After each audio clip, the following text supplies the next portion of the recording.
Good morning, dear ones. I hope you are well today. Sorry for the voice. I had, turns out I had pneumonia last week when my voice wasn't working so great. But I'm back now, mostly. I wanted to tell you about a really memorable Christmas. And if you don't celebrate Christmas, that's okay. I don't think I think what I'm going to say is applicable to anyone, really, whatever they do or don't celebrate. So when my wife and I were first married, had young kids, I got very, very sick. The doctors called it chronic fatigue syndrome. I always felt like that was just a fairly loose term for a whole constellation of symptoms that they just didn't really know what to do with. But nevertheless, I was really sick. I was exhausted. I couldn't even get out of bed. I was so sick. When I did get out of bed, I was in a wheelchair, just because I was so tired.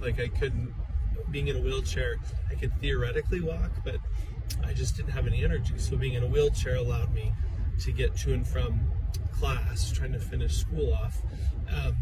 So basically, I was really living a pretty confined life. It was, I spent just a lot of time in my bed or on the couch, or when I went out, it was pretty limited.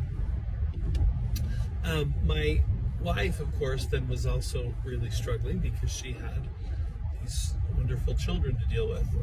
She was essentially a single mom. It was a pretty tough time for us. The thing that I remember, though, that I want to talk about is that things just started to kind of get better. I think we were feeling like my health was improving.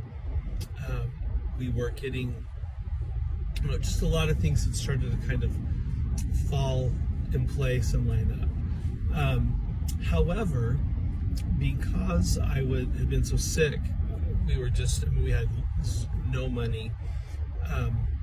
And it's always never fun, but you feel it especially keenly if you don't have money. If you have children around Christmas time, you really feel it then. And we were sad to not, we just felt bad because we were not going to be able to do anything really at all for our young kids. And that was disappointing. Well, one night about, a couple weeks before Christmas, there was a knock on the door. And we opened the door, and Santa Claus, and I mean, it was literally Santa Claus. Santa Claus, he had a real beard. He had a really nice suit. It wasn't like some kind of cheap rental suit. Had this big carved staff and lantern. And Santa was there. And there was a young woman with him, and she asked if this was our home, asked our names. And then Santa asked if he could come in and visit with us for a little bit. Well, my wife and I are absolutely dying at this point. So we, of course, invite him in. What are you going to say to Santa Claus if he wants to come in? And our kids were in bed. I think they were asleep, actually. But we went and woke them up. I mean, what are you going to do, right? Well, Santa Claus talked to them for a moment and was very sweet with them. And then Santa Claus opened his bag, and in it were some of the most thoughtful gifts, things that we really needed, like my wife and I needed, and things that our children really wanted.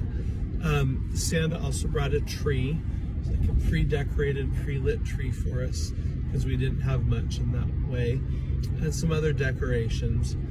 And then having, made us, just filled us with the wonder of magic of Christmas, given us gifts, given us a tree. Then Santa left because he had a lot of other prep work to do. To this day, I have no idea who is behind that or who is responsible for it. But it is such an incredible memory. And every year I think about it. And every year it makes me want to try to do something, at least something for someone. probably, I can't always do it on that scale, but every year trying to do something for someone else. That idea of trying to bring wonder and magic, and that's really what it was, as lovely as the gifts were that they gave us, they were nice. What they gave us was hope, and they gave us a sense of wonder, and they made us feel loved. Someone was watching out for us. And those are incredible gifts that last well beyond, the life of an item you get. So anyway, I just wanted to share that. Christmas is incredible. It's a lot of fun, but it's even more fun when you can try to bring wonder for someone. Anyway, I hope you have a wonderful day. I'm sending you all my love.